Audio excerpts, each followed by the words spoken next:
Baik, Assalamualaikum warahmatullahi wabarakatuh. Perkenalkan, nama saya Rodianto, mahasiswa Universitas Nahdlatul Ulama Pasuruan. Bersama rekan saya, Mas Idrus, juga dari Universitas Nahdlatul Ulama Pasuruan. Baik, Mas Idrus, jadi kali ini kita akan membahas perjalanan panjang pendidikan tinggi Islam di Indonesia, yakni dari STI, lalu IAIN, hingga UIN. Baik ya? Oke.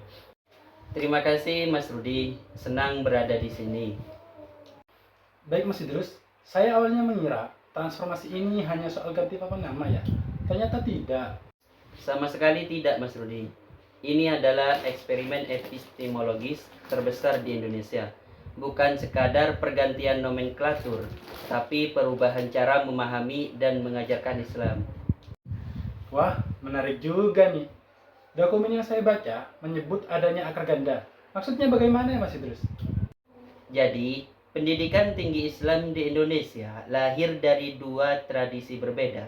Pertama, STI di Jakarta bersifat nasionalis, sekuler, kritis, inisiatif cendekiawan independen.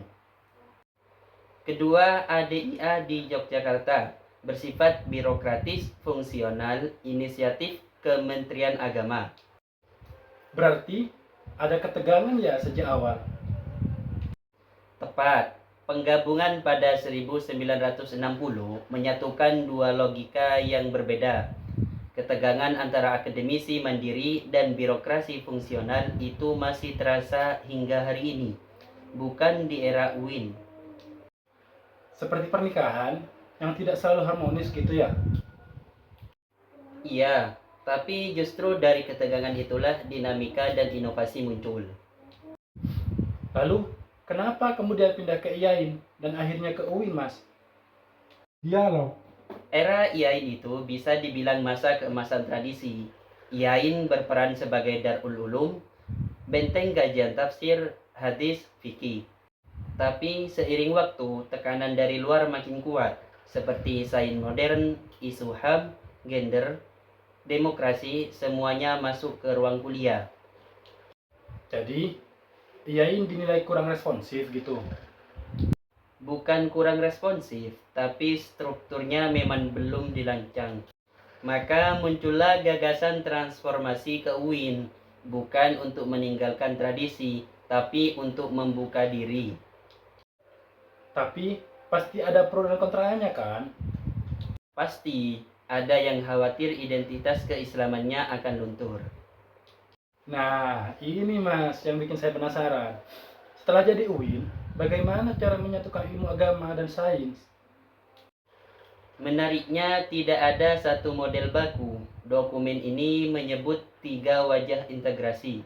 Pertama, UIN Malang dengan metafora pohon ilmu, agama sebagai akar, sains sebagai cabang yang tumbuh dari akar yang sama.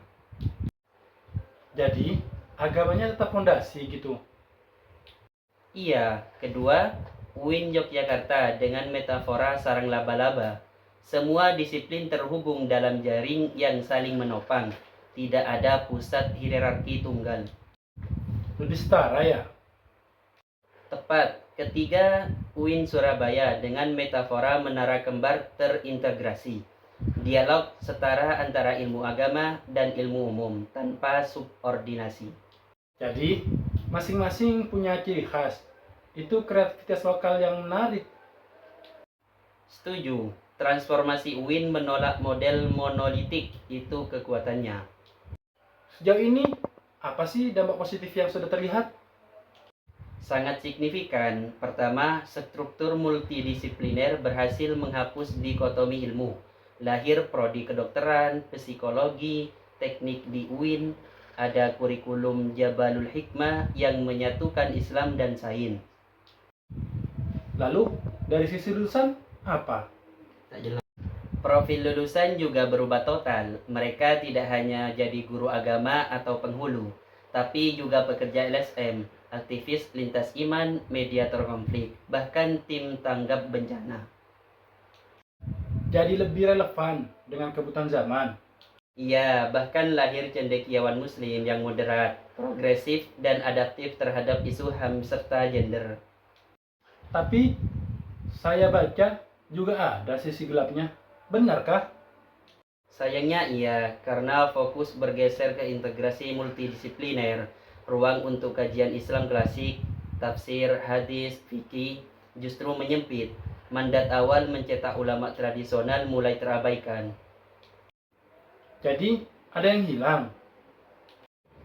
Hilangnya ruang itu menciptakan dualisme, dan menariknya, tidak semua IAIN mau bertransformasi menjadi UIN. Oh ya? Kenapa?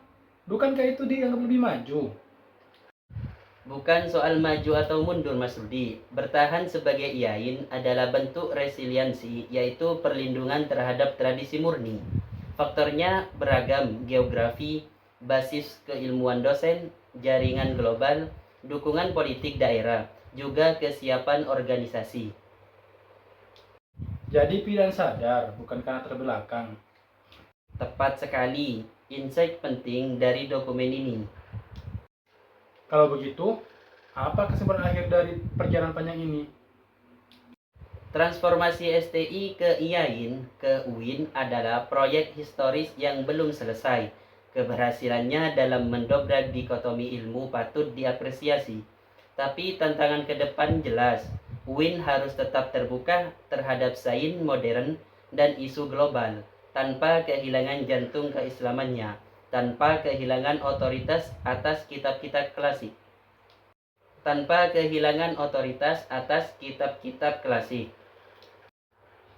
Baik, terima kasih banyak Mas Idrus atas waktunya. Senang bertemu dengan Anda. Semoga di pertemuan kali ini bisa membuka wawasan bagi pendengar, khususnya bagi kita sendiri. Sekian dari kami. Wassalamualaikum warahmatullahi wabarakatuh.